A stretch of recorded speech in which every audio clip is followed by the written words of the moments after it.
Which is a good point. I mean, look, there have been a lot of naysayers. People love to grumble and be negative about 3D. They love to say, oh, well, conversions hurt it, and it's just a flash in the pan, and the market's retreating. It's all bull. There were some dips, but they were dips in the growth curve. It never stopped growing. It's continued to grow.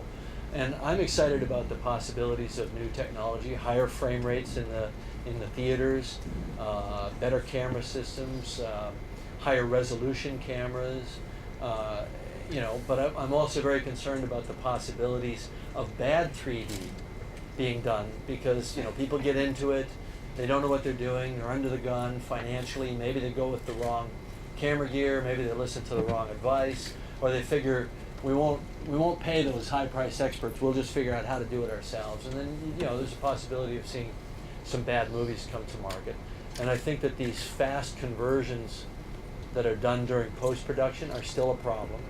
Some studios are still going that route, although most people have started to veer toward, native 3D production. Well, we've just demonstrated that you can do it on a modestly budgeted film and do it well. There's no compromise in the quality of the 3D. And back to your point about the where it's all going, I think if you look at cinema, there's been lots of incremental steps. We've got silent movies, black and white. We've introduced sound. It was in mono, then it became stereo, and then there was colour. So they're all kind of incremental steps.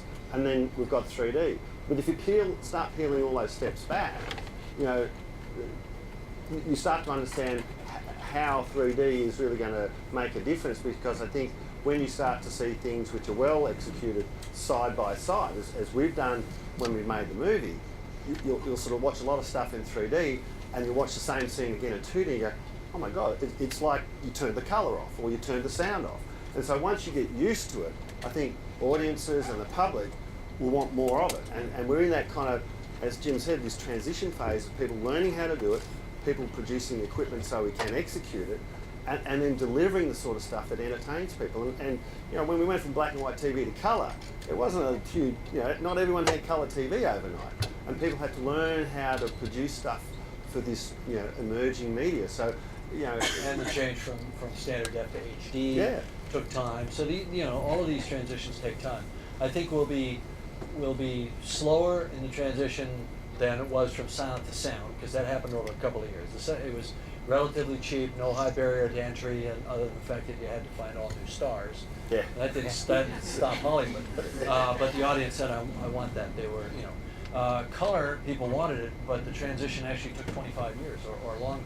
It wasn't until color TV came along and people realized that if they wanted to have their movies played on network television, and television was all going to color, they had to make them in color, even if they were relatively low budget films. Everything had to be made in color at that point. And that was 25 years into the game of color. There was always a two-tiered system up to that. I think 3D is going to collapse. That window is going to collapse a lot because of sports and live broadcast. And so you're going to see, I think it's all going to play out over the next 2 or 3 years. It's interesting because, look at all the animated movies, they're all 3D. And if you go to buy a TV in Australia, especially now, which is the fastest growth rate in 3D TVs, I'm going to buy a new plasma TV, 2D, I'll get the 3D one.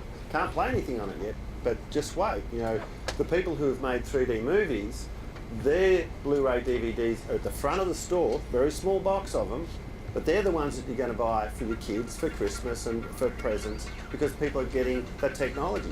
CD players came out, everyone had a vinyl collection. Everyone said, you're never going to replace vinyl because people have to buy the same records again. Well, guess what? They did. So, we're in that, I think we're going to see all that happen. Something about the movie itself. Yeah. It's kind of sort of about it. Actually, it's our experience here today. And I'm just wondering for you as a filmmaker, what do you think this brings to, what function does this have in terms of bringing audiences to the movie? And I have a follow-up question after that. Is that to me? Anyone. Well, as Jim said before, it's great showmanship, I think.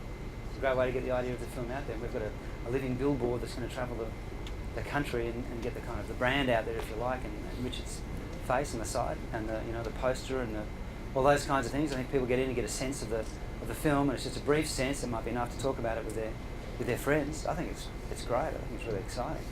I think Will you I be think making appearances